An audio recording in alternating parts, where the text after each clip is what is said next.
Hey guys, ഇന്നലെ ഞങ്ങൾ എല്ലാവരും നോമ്പ് തുറന്ന് ഹോസ്പിറ്റലിൽ വെച്ചിട്ടാട്ടോ. വേറെ ഒന്നും കൊണ്ടല്ല, ജസ്റ്റിന്റെ ഡെലിവറി കഴിഞ്ഞു. ആൺകുട്ടിയാട്ടോ. അങ്ങനെ ഞങ്ങളെ ഫാമിലിയിലേക്ക് പുതിയൊരു മെമ്പറൂടെ സന്തോഷത്തോടെ വരവറിയിച്ചിട്ടുണ്ട്.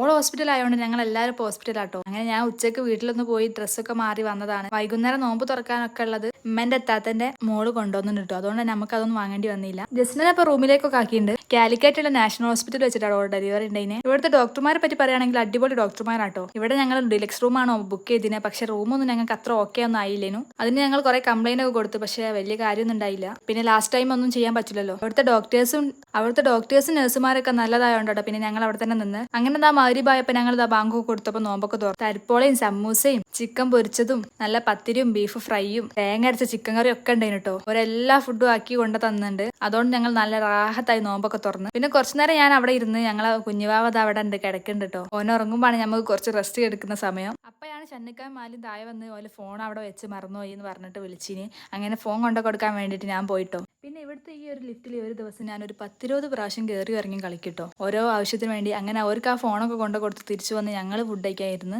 ഞങ്ങളൊക്കെ ഫുഡ് കഴിച്ചിട്ട് പോയതാണ്. അപ്പോഴാണ് ഇവിടെ ഫോൺ വെച്ച് മറന്നുപോയത്. അത് ഞാൻ കൊണ്ടുപോയി കൊടുത്ത് ഞാനും വന്ന് ഫുഡൊക്കെ കഴിച്ച്. അങ്ങനെ ഞങ്ങളെ ഫുഡ് അടിയും കഴിഞ്ഞിട്ടോ. പിന്നെ ഞങ്ങൾക്ക് കുറച്ച് സാധനങ്ങളൊക്കെ വാങ്ങാണ്ടേനു. ഈ ഹോസ്പിറ്റൽ സിറ്റിന്റെ നടുക്ക് തന്നെ വരുന്നുണ്ട്. എല്ലാ സാധനവും ചുറ്റുവട്ടം തന്നെ കിട്ടുട്ടോ. അങ്ങനെ ഞാനും ഉമ്മയും പുറത്തേക്ക് ഇറങ്ങി. ജസ്നക്കും നമ്മളെ കുഞ്ഞുവാവക്കും വാങ്ങാൻ വേണ്ടി കുറച്ച് സാധനങ്ങളൊക്കെ ഉണ്ടായിരുന്നു. അതൊക്കെ അവിടെ പോയി വാങ്ങിച്ച് പിന്നെ അവിടെയുള്ള കസുവേന്ദ്രയിലും പോയി കേട്ടോ. ഓരോ ഷോപ്പിൽ നിന്ന് നമുക്ക് ആവശ്യമുള്ളതൊക്കെ വാങ്ങി തിരിച്ച് ഞങ്ങൾ ഹോസ്പിറ്റലിലേക്ക് തന്നെ പോവാണ്. കുറച്ച് ദിവസമായിട്ട് ഞങ്ങൾ എല്ലാവരും ഹോസ്പിറ്റൽ തന്നെ കേട്ടോ. അതുകൊണ്ട് തന്നെ നമ്മൾ ഉറക്കവും മറ്റൊക്കെ ഭയങ്കര സീനേനു. ഇപ്പൊ എന്താ അറിയില്ല, 2 ദിവസമായിട്ട് രാത്രി ഭയങ്കര ഇടിയും മഴയും മിന്നലൊക്കെ ആയിരുന്നു കേട്ടോ. ഞാൻ നാളെ ഡിസ്ചാർജ് ആവും. അപ്പൊ ഇത്രേ ഉള്ളൂ. Okay, by.